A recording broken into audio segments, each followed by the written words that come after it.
Salut les makers, j'espère que vous vous portez bien. Alors cette vidéo, elle va être vraiment ultra courte, c'est juste pour vous annoncer un petit truc. C'est uniquement dans le but de vous prévenir d'une petite chose. Il y a eu un petit upgrade sur le rotatif. Donc, le rotatif, je vous remets la vidéo là au-dessus. C'est ce qui nous permet tout simplement de graver sur des surfaces cylindriques et autres avec la laser. Alors sachez juste qu'il y a eu quelques demandes concernant un petit ajout pour les pieds de verre, un petit verre comme celui-ci par exemple, qui posait souci. Donc une fois qu'il était posé dessus, il était incliné. On nous a demandé s'il était possible de faire la pièce pour supporter donc au niveau du pied. Alors voilà, c'est fait, c'est réglé. La pièce, elle a été rajoutée avec les autres fichiers sur Thingiverse. Du coup, si vous avez déjà fait le rotatif, allez simplement sur Thingiverse, allez récupérer cette pièce-là. En gros, il n'y a rien de compliqué.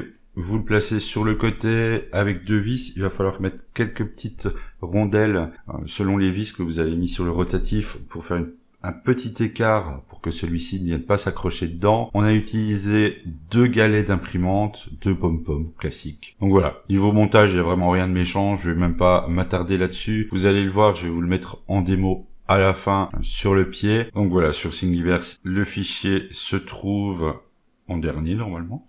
Voilà, ici, support vert, c'est du 4 mm d'épaisseur. Et puis, encore une fois, pour tous les autres, si vous voulez un rotatif à imprimer chez vous, pas trop cher, je vous invite à aller voir la vidéo qui avait été dédiée dessus. Et dans le cas où vous avez besoin de récupérer tous les fichiers du rotatif à imprimer, on m'a filé encore une autre petite option, car vous savez maintenant, si on clique ici sur Download, on doit choisir quel fichier on doit télécharger. Et franchement, c'est hyper pénible. Venez ici dans votre barre d'adresse, et vous voyez ici, il y a File. Il faut remplacer simplement File par Zip. Vous enregistrez le zip et quand vous l'ouvrez, tout est dedans. Voilà. Donc merci pour l'astuce. C'est très pratique, surtout pour le moment quand vous avez des fichiers comme ça. Bah, il y en a 19. 19, c'est déjà trop à télécharger un par un. Donc voilà, c'était tout.